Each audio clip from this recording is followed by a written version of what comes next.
ఒక్కసారి ఆలోచన చేయండి. సారక్క సమ్మక్క జాతర అంటేనే ఒక తల్లి బిడ్డల జాతర.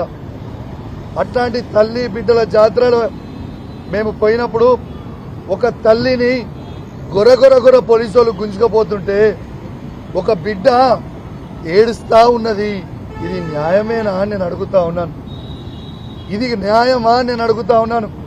నేను బాధ్యత కలిగిన శాసనసభ్యుని ఆ నియోజకవర్గంలో దళిత మహిళ అయిన సర్పంచ్ అక్కడ ఇంత దొర అహంకారం కొని ఒక ప్రైవేటు వ్యక్తికి ఇలా ముఖ్యమంత్రి రేవంత్ రెడ్డి గారి ఇన్స్ట్రక్షన్స్ మేరకు ఒక ప్రైవేటు వ్యక్తికి గన్మెన్ లెక్క వార్డు మెంబర్ కూడా గెలవని వ్యక్తికి గన్మెన్ లాగా సిపి గారు నిలవడం ఒక సిగ్గు చేటు అని చెప్పక తప్పదని చెప్పి సందర్భంగా తెలియజేస్తా ఉన్నాను. నా రక్తం మరుగుతుందో ఎందుకు అంటే ఇలా పోలీస్ ఆఫీసర్లకి ఆ డ్రెస్ ఒక ఐపీఎస్ ఆఫీసర్ తతిమా ఆఫీసర్లు అందరూ కూడా ఏసీపీ కావచ్చు, సిఐ కావచ్చు, ఎస్ఐ కావచ్చు, ఇలా చదువుకున్న వ్యక్తులు మీ గౌరవానికి భంగం కల్పిస్తా ఉన్నారు. ఇలా డ్రెస్కే ఇజ్జత్ పోతా ఉంది. మీరు చేయబట్టి ఇలా మీరు ఎస్కాటు పైలట్ ఏమని ఇస్తే ఒక కేంద్ర మంత్రికి ఇయ్యండి, ఒక మంత్రికి ఇవ్వండి, ఒక ఎంపీకి ఇవ్వండి, ఒక ఎమ్మెల్యేకి ఇవ్వండి. అయినా వార్డు మెంబర్ కాని వ్యక్తికి కూడా గన్మెన్ లెక్క నిలుసొని నడవడం అనేది ఎంతవరకు కరెక్ట్ అని నేను అడుగుతా ఉన్నాను.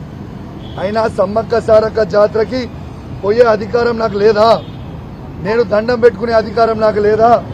ఒక దళిత మహిళని అవమానించే విధంగా ఇలా సిపి గారు, ఏసీపీ గారు, సిఐ గారు ప్రవర్తించారు. ఒక దళిత మహిళా సర్పంచ్ని ఇలా జుట్టు పట్టుకొని గొరగొర ఉంచుకోపోయారు. ఇది ఎంతవరకు కరెక్ట్ అని నేను అడుగుతా ఉన్నాను. అంటే దళితులు బాగుపడొద్దా?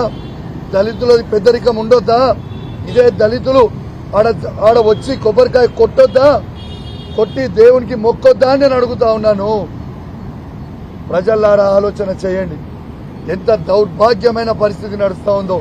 రేవంత్ రెడ్డి గారు ఆ రోజు అన్నారు, రేవంత్ రెడ్డి గారిని గొరగొర గుంజుకపోయినా. మరి ఇవాళ రేవంత్ రెడ్డి గారు మరి నువ్వు మీ అధికారులకి ఏం ఆదేశిస్తా ఉన్నావు అని చెప్తా ఉన్నాను. నేను గ్యారంటీగా చెప్తా ఉన్నాను, రేవంత్ రెడ్డి గారు కాసుకోండి.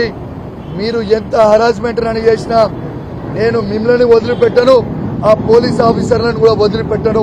ఇది నా మాట అని చెప్పి ఈ సందర్భంగా మీ అందరు కూడా మీ ద్వారా వాళ్ళని హెచ్చరిస్తా ఉన్నాను.